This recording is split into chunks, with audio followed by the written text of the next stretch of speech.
दोस्तों, recently India and Japan held annual summit, and that summit is 16th in number. It is recently held in New Delhi, and the major outcome of this summit is joint declaration on economic security. What is meant by joint declaration on economic security? We must have to understand. First of all, अगर economic security को समझना है तो उससे पहले हमें joint declaration को समझना होगा. Then only we can be able to understand the whole meaning of joint declaration on economic security. See, joint declaration is a formal political commitment by two governments. When two countries meet, at that time there is a declaration between two of the countries for major agreements, right? जहाँ पे उनका कुछ planning हो, ये सब चीज़ें होती हैं. So a joint declaration is essentially a political commitment by both governments that sets out common priorities and areas of cooperation, right? It provides a roadmap for future cooperation कि भविष्य में हम क्या क्या कॉपरेट करने वाले हैं, हमारी दोनों की क्या कॉमन प्रियोरिटीज़ है जहाँ पे हम लोग काम करने वाले हैं. It provides a future project जहाँ पे आप प्रोजेक्ट में काम करने वाले हैं, जहाँ पे आप इन्वेस्टमेंट करने वाले हैं एक कंट्री से दूसरे कंट्री में, उसका क्या इंस्टीट्यूशनल मैकेनिज्म होगा, ये सब कुछ ज्वाइंट डिक्लेरेशन होता है. Now what is economic security then? अब ज्वाइंट डिक्लेरेशन का मतलब तो आपने समझ लिया कि it is a major agreement और declaration between two of the countries, जहाँ पे दोनों की अपनी अपनी प्रियोरिटीज़ होंगी, दोनों का अपना अपना एक एजेंडा होगा, दोनों का अपना अपना एक रोड मैप होगा जहाँ पे वो लोग इन्वेस्टमेंट करने वाले हैं, प्रोजेक्ट पे काम करने वाले हैं, और अपना एक प्लान होगा उनका डेवलपमेंट को लेकर के. नाउ ये जो ज्वाइंट डिक्लेरेशन है वो इकोनॉमिक सिक्योरिटी को लेकर के है. दोनों का जो प्रियोरिटी है प्रोजेक्ट पे, जिस जिस प्रोजेक्ट पे काम करने वाले हैं और जहाँ जहाँ वो लोग इन्वेस्ट करने वाले हैं, that is all about economic security. That is all about maintaining this economic security. Now let's understand what is economic security. Economic security है क्या? See, economic security means protecting a country's economy from disruptions caused by geopolitical tensions. अब ये geopolitical tension क्या है आप समझते हैं. There is multiple political boundaries around this geographical world, right? और वहाँ पे जो पॉलिटिकल बाउंड्री के बीच में जो डिस्प्यूट हो रहा है, डिफरेंट डिफरेंट कंट्रीज के बीच में जो डिस्प्यूट हो रहा है, कॉन्फ्लिक्ट हो रहा है, उस कॉन्फ्लिक्ट से जो भी सप्लाई चेन डिसरप्शन हो रहा है उसकी वजह से किसी कंट्री का इकोनॉमी इम्पैक्ट कर सकता है. For example India, imagine India heavily depends on one country like China. I'm just explaining this thing for example, right? So India is heavily dependent on China for critical mineral. And if anyhow there is a dispute going on, if anyhow there is a dispute arised in China and other countries, China and Japan, then how this critical mineral gets transferred from China to India? And this geopolitical tensions disrupt supply chain. And similar thing, that is the concern of many countries in today's time. So that's why to tackle this type of problems due to geopolitics, due to supply chain disruptions, India and Japan want a trusted and diversified supply chains. Trusted and diversified supply chains.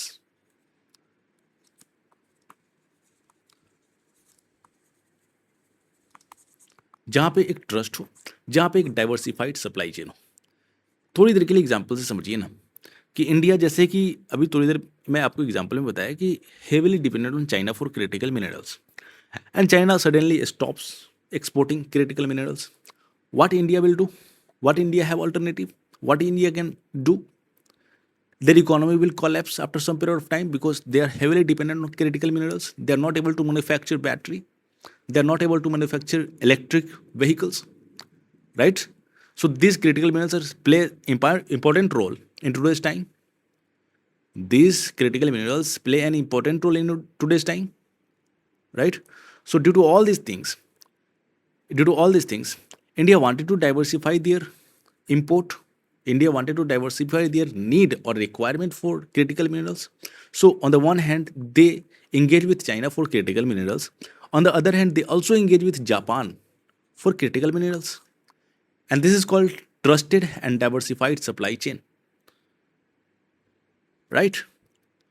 So, this declaration is on economic security, how India can maintain their economic resilience, how India can make their economy stronger.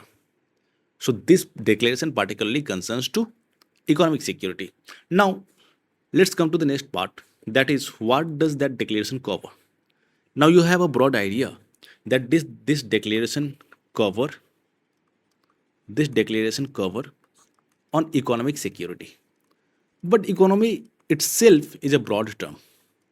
ये economy में इतने सारे चीज़ आ जाएंगे कि आप confuse हो जाएंगे और आपके प्रीलिम्स पेपर में इसके अंदर जाकर के क्वेश्चन पूछता है कि इकोनॉमिक सेक्रेटरी में कौन सा चीज़ क्या क्या पैक्ट हुआ, है ना।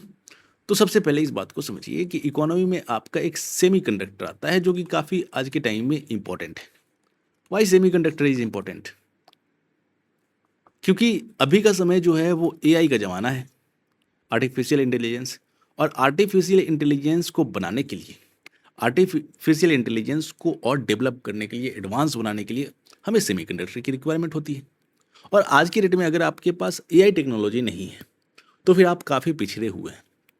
तो इसीलिए सेमीकंडक्टर की रिक्वायरमेंट, एआई की requirement, plus information and communication technology, plus clean energy. क्योंकि हमारा कंसर्न एक और है कि हम क्लाइमेट चेंज को रोकना चाहते हैं।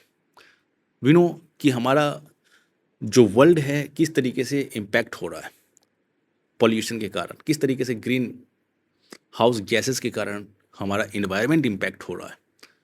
और इसका इम्पैक्ट हमें देखने को मिल रहा है। डिलेड मॉनसून, क्या है ये डिलेड मॉनसून? ये एक कॉन्सिक्वेंस है क्लाइमेट चेंज का, right. So clean energy, health care, ये सब जो रीजन है जहाँ पे इस पार्टिकुलर इकोनॉमिक सिक्योरिटी का जो डिक्लेरेशन है, दोनों के बीच में जो एग्रीमेंट हुई है इंडिया और जापान में, वो सेमीकंडक्टर पे बात किए हैं कि यहाँ पे दोनों कोऑपरेट करेंगे, आर्टिफिशियल इंटेलिजेंस में कोऑपरेट करेंगे, इंफॉर्मेशन कम्युनिकेशन टेक्नोलॉजी में कोऑपरेट करेंगे, क्लीन एनर्जी और हेल्थ केयर, और कुछ मैन्युफैक्चरिंग सेक्टर में भी ये लोग एक दूसरे को कोऑपरेट करेंगे। ठीक है, इतना कोऑपरेशन तो हुआ, लेकिन how it can help India, India को कैसे ये हेल्प मिलेगा इससे? हाउ डज दिस डिक्लेरेशन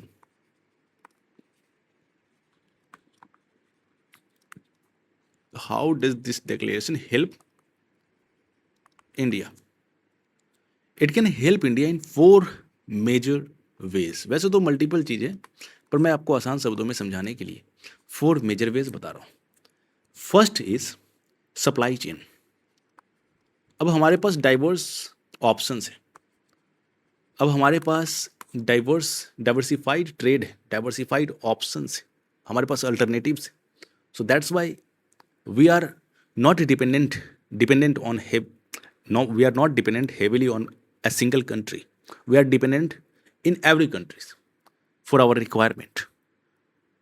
और हमारे पास अल्टरनेटिव है। And due to anyhow, अगर हमारा ट्रेड किसी एक कंट्री से के साथ वहाँ पे किसी कॉन्फ्लिक्ट की वजह से उस रीजन में सप्लाई चेन डिसरप्ट होता है, तो हमारे पास एक रेजिलियंस है, सप्लाई चेन रेजिलियंस, कि हम जिस दूसरे कंट्री के साथ जो हमारे पास अल्टरनेटिव है उस कंट्री के साथ एंगेज कर सकते हैं अपने आप को। सेकेंड इज टेक्नोलॉजी सर, है ना, टेक्नोलॉजी। जापान आपको पता है टेक्नोलॉजी में काफ़ी आगे है, और जापान के साथ अगर हमने इकोनॉमिक सिक्योरिटी को लेकर के डिक्लेरेशन साइन किया है तो इसका मतलब कि हमारा जो टेक्नोलॉजी है उसमें भी हमें कहीं ना कहीं जापान के साथ हेल्प मिलेगा। It can promote Japanese investment. तो कहीं ना कहीं हमारे कंट्री में जापान अगर इन्वेस्ट करता है तो टेक्नोलॉजी में जब इन्वेस्ट करेगा तो हमारे पास एक मॉडर्न टेक्नोलॉजी आएगा। It can also cooperate in areas like semiconductor, in AI. So these things India could help from, India could get leverage from this particular declaration. Third is manufacturing. Manufacturing, how manufacturing, manufacturing का कैसे help हो सकता है? It स्ट्रेंथेन्स India's domestic production, क्योंकि जब Japan India में आकर के इन्वेस्ट करेगा तो इंडिया में बहुत सारी मैन्युफैक्चरिंग होंगी, और वो मैन्युफैक्चरिंग में कहीं ना कहीं एक तरीके से देखा जाए तो it will boost and promote India's aim और objective of make in India, हमारा मेक इन इंडिया एम्बिशन में हेल्प करेगा। Fourth, strategic autonomy, strategic autonomy ensure that geopolitical disruptions do not easily affect India's critical sectors. This strategic autonomy ensure that geopolitical disruptions do not easily affect India's critical sectors. Getting a point? So, due to India engage with diverse country, due to India have supply chain resilience, India maintains its strategic autonomy in its requirement of critical minerals as well as other technological requirements. Now ये सब तो चलिए अच्छी अच्छी बातें थी। What are challenges? कुछ challenges तो होंगे ही, ऐसा तो है नहीं कि हमने साइन कर दिया और हमें सब कुछ अच्छे से मिल मिल जाएगा। तो एक declaration alone does not create factories or supply chains. Getting my point? India can still face from this particular declaration that challenges is high manufacturing cost. Democracy में कहीं ना कहीं सरकार कितनी भी अच्छी आ जाए, लोगों को कहीं ना कहीं नाराजगी तो होनी ही है। ठीक उसी तरीके से आप कितना अच्छा अच्छा बात कर लें, हम तो नाराजगी व्यक्त करेंगे। तो high manufacturing costs, infra costs, and these costs is a major challenge. Second challenge is we are dependent on imported technology and critical minerals. तो हमारी डिपेंडेंसी जो है क्रिटिकल मिनरल्स में वो एक चैलेंज है। We also have a competition from established Asian manufacturing hubs, तो हमारा कंपटीशन भी है एशियन मैन्युफैक्चरिंग हब्स के साथ। हमारा और क्या कंपटीशन है? We need skilled manpower, है ना, और हमें टेक्नोलॉजिकली लोगों को स्किल करना होगा। तो इतने कम समय में कैसे हम स्किल करेंगे? टेक्नोलॉजी को समझाने के लिए लोगों में एजुकेशन भी होना जरूरी है, तब जाकर के उन्हें हम एआई टेक्नोलॉजी, तब जाकर के हम सेमीकंडक्टर टेक्नोलॉजी में उन्हें स्किलफुल बना सकते हैं। और क्या चैलेंज हो सकता है sir? Difficulty in creating commercially viable projects at scale. तो commercial production, these are the challenges. So these all are challenges regarding this declaration. Agar regarding the implementation of this declaration, regarding the implementation on the roadmap of this declaration. Getting my point? So what are the way forward that India have? Way forward क्या है? Therefore, India needs to. Therefore, India needs to. एक second,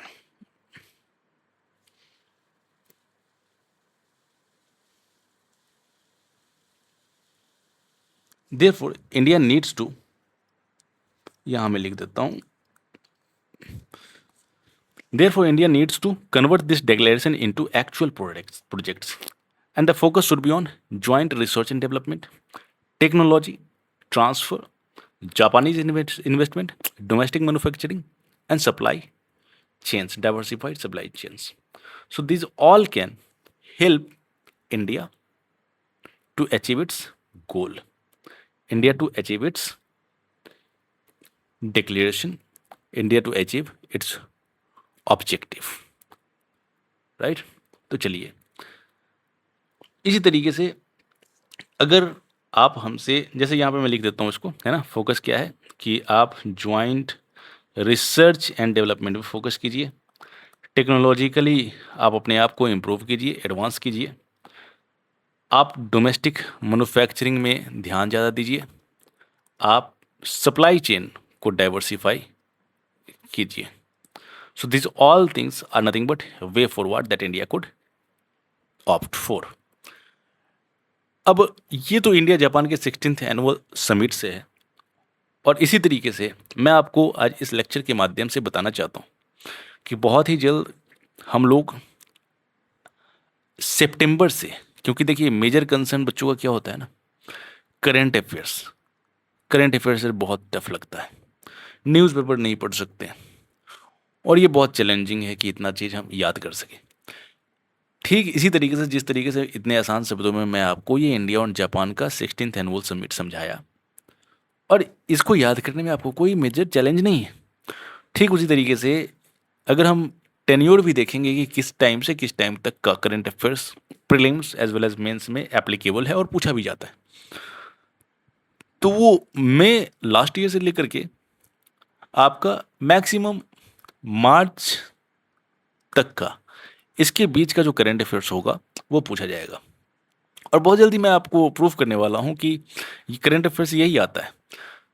तो मई से लेकर के मार्च तक मैं आपसे यही कहूँगा कि आप न्यूज़पेपर पढ़ना है पढ़िए, नहीं पढ़ना है मत पढ़िए। सितंबर से हम लोग क्या करेंगे कि मई, जून और जुलाई एक साथ करंट अफेयर्स कवर करेंगे, फिर अगस्त, सितंबर, अक्टूबर, 3-3 महीने करके हम एक साथ कवर करेंगे। और ये गारंटी मेरी है कि ये करंट अफेयर्स का जो डाटा है, जो फैक्ट है, जो भी अफेयर्स है, वो सब कुछ आपके दिमाग में फिट कराना it's my work, it's my responsibility. तो जुड़े रहिए हमसे। हमारे पढ़ाने का तरीका कैसा लगा हो हमें कमेंट बॉक्स में ज़रूर बताइए, और सब्सक्राइब बटन दबाइए, हमारे चैनल को सब्सक्राइब कीजिए ताकि आप नए वीडियोस से अपडेट रहें अपनी प्रिपरेशन को स्मूथली करने के लिए। चलिए